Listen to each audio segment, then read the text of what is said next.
Assalamu alaikum. Hope all of you are fine and doing well. Today we are going to start 12th chapter of 10th class physics, geometrical optics. तो इसको start करने से पहले हम थोड़ा सा optics को डिस्कस कर लेते हैं कि ऑप्टिक्स क्या होता है।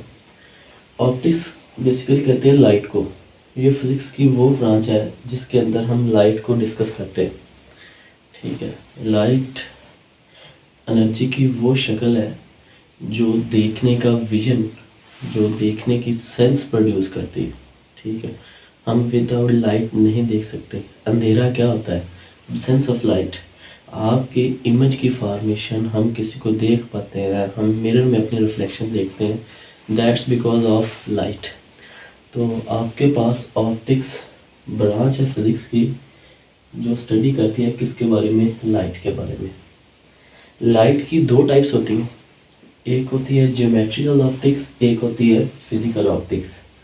ज्योमेट्रिकल ऑप्टिक्स आप 10th क्लास में पढ़ेंगे जो कि अभी हमारा टॉपिक अंडर डिस्कशन होगा, और जो फिजिकल ऑप्टिक्स है ये आप पढ़ेंगे फर्स्ट ईयर फिज़िक्स के अंदर। मतलब जब ये आपका मैट्रिकुलेशन एग्ज़ाम क्लियर हो जाएगा, जब आप FSC में इंटर होंगे तो इंशाल्लाह आप इस चैप्टर को भी पढ़ेंगे फर्स्ट ईयर में।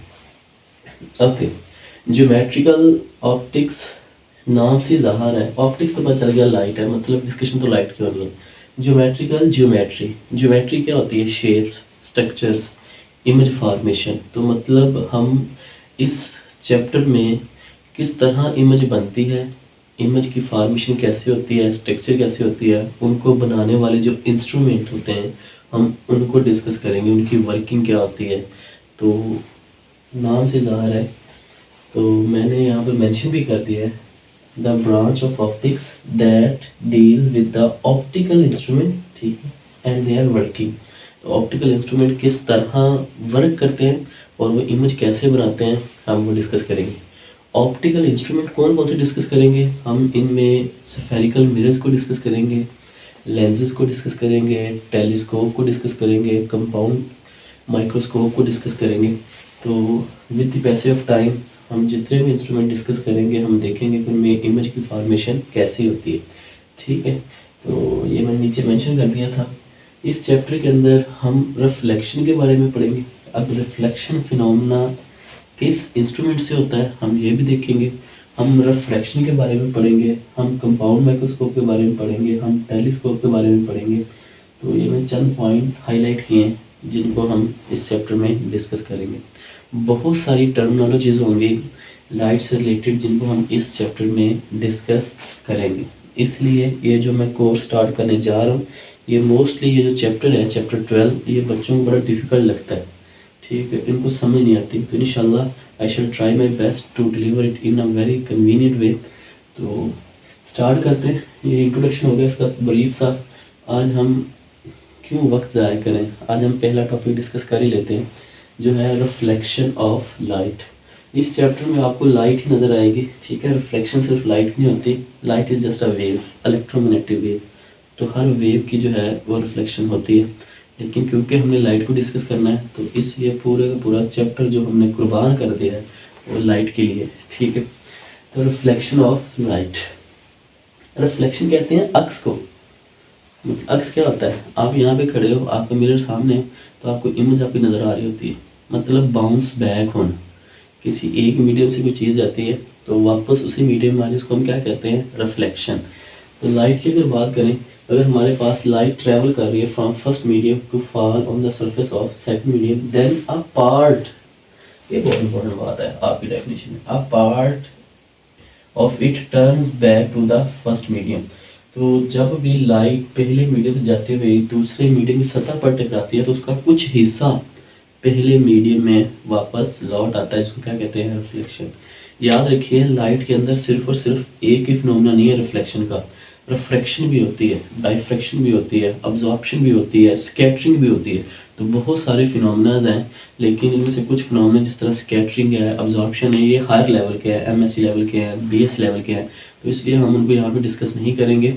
तो हमने डिस्कस करना है रिफ्लेक्शन को। तो जो लाइट का कुछ हिस्सा जो बाउंस बैक हुआ है, अब आप देखें तालाब में कभी सूरज उधर हो, रिफ्लेक्शन हो रही होती है, ठीक है, लाइट आ रही है और आपकी आंखों में चमक पड़ रही होती है उसकी, तो क्या वो पूरी पूरी लाइट आपकी आंखों में आगे पड़ रही होती है? नहीं, उसमें से कुछ हिस्सा, कुछ एनर्जी मच्छरों तक जा रही होती है, जो नीचे मछलियाँ हैं, जो आबी जानवर हैं, वो ऑब्जॉर्प्शन हो रही होती है, कुछ स्कैटर्ड हो रही होती है लाइट, कुछ आपके पास रिफ्रैक्ट हो रही होती है।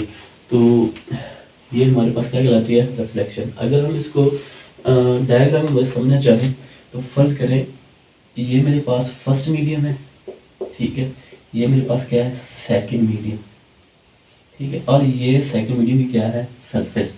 सरफेस के बेटा एक परपेंडिकुलर लाइन ड्रा की जाती है जिसको कहा जाता है नॉर्मल। नॉर्मल हमेशा बताता है एंगल के बारे में कि किस एंगल पर रे इंसिडेंट हुई है और किस एंगल पर रे आपके पास रिफ्लेक्ट हुई है, ठीक है। नॉर्मल काम ये होता है और ये हमेशा आपकी सरफेस के क्या होता है? परपेंडिकुलर, मतलब 90 के एंगल पर। ये हमारे पहले मीडियम से कोई रे आई है, इंसिडेंट रे, जिसको हम आई से इंडिकेट करते हैं, और इसका कुछ हिस्सा क्या हो गया? बाउंस बैक पहले मीडियम, ठीक है। ये आपके पास क्या आ गया? रिफ्लेक्टेड। ये आपके पास क्या है? इंसिडेंट। तो बेटा ये फिनोमेना आपके पास क्या कहलाता है? Reflection of light. तो जो बाउंस बैक होना पहले मीडियम में ही वापस हो, हमारे पास क्या होती है? रिफ्लेक्शन। इनके लाज की बात करें तो हमारे पास इसके दो लाज हैं। ये जो लाज है रिफ्लेक्शन, ये रेगुलर रिफ्लेक्शन के लिए, हम आगे टाइप्स भी देखेंगे, ठीक है। तो ये रेगुलर रिफ्लेक्शन के लिए मेंशन नहीं है बुक में, लेकिन ये लाज डिफाइन किसके लिए है? रेगुलर रिफ्लेक्शन के लिए। तो लाज में पहला लॉ ये है, incident ray, reflected ray and normal lies in the same plane. ये जो इनका प्लेन है, ये जो सेकंड मीडियम की ये जो सरफेस है, ये एक सिंगल प्लेन है, ठीक है। ये आपके पास वाई एक्सिस एक प्लेन है, ये एक्स एक्सिस एक प्लेन है, ये जी एक्सिस है, ये क्या है? तीसरा प्लेन। तो ये जो दीवार बन रही है सिंगल प्लेन, ठीक है, ये पूरा एक प्लेन दीवार। अब इस पर लाइट फॉल की और वापस आ गई, ठीक है, यही प्लेन है, ये जो सारा शो कर रहा है आपको इस डायरेक्शन में। अब इंसिडेंट लाइट आई भी किस प्लेन में? उसी प्लेन में। रिफ्लेक्ट भी हुई उसी प्लेन में, और जिसने नॉर्मल ड्रा किया वो भी उसी प्लेन में। तो वो यही बात कर रहा है कि आपके पास जो इंसिडेंट रे होती है, रिफ्लेक्टेड रे होती है, और जो नॉर्मल होता है, वो जो हम सरफेस के परपेंडिकुलर ड्रा करते हैं, जो कि बताता है कितने एंगल पर रे आई थी और कितने एंगल पर रे रिफ्लेक्ट हुई है, वो सारे के सारे क्या करते हैं? एक ही प्लेन में लाई करते हैं, एक ही प्लेन में मौजूद होते हैं। आगे जो एंगल ऑफ इंसिडेंस होता है is equal to angle of reflection. तो आपके पास जो एंगल ऑफ इंसिडेंट है, जितने एंगल पर रे आई है उतने एंगल पर क्या हुई है? रिफ्लेक्ट हुई है। ये हमारे पास क्या होते हैं? Laws of reflection. Incident ray के एंगल को स्मॉल आई से और रिफ्लेक्टेड रे के एंगल को स्मॉल आर से इंडिकेट करते हैं, ठीक है।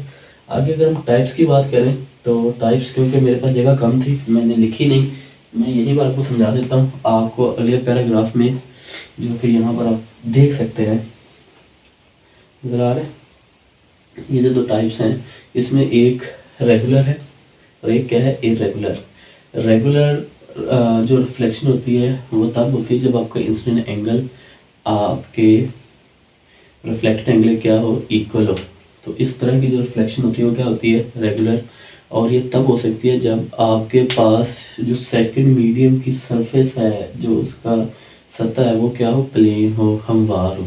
तो हमवार सतह से, प्लेन सतह से, स्मूथ सरफेस से जो रिफ्लेक्शन होती है मोस्टली क्या होती है? रेगुलर। और अगर एंगल ऑफ इंसिडेंस आपकी रिफ्लेक्टेड एंगल के बराबर ना हो, रिफ्लेक्टेड एंगल के बराबर ना हो, तब जो आपके पास रिफ्लेक्शन होती है उसको कहते हैं इरेगुलर रिफ्लेक्शन, ठीक है। ना हमवार सतह हो, प्लेन ना हो, रफ सरफेस हो, तो वहाँ से जो रिफ्लेक्शन होगी वो हमारे पास क्या होगी? इरेगुलर। उम्मीद करता हूँ आपको लेक्चर समझ आया होगा। हमने थोड़ा सा स्टार्टअप दे दिया है चैप्टर को, और इंशाल्लाह with the passage of time हम इस चैप्टर को रेगुलर क्लासेस की बेस पर हम इसको कवर करेंगे। नेक्स्ट लेक्चर के साथ जल्द हाजिर होंगे, तब तक दुआ में याद रखिएगा। अल्लाह हाफिज़।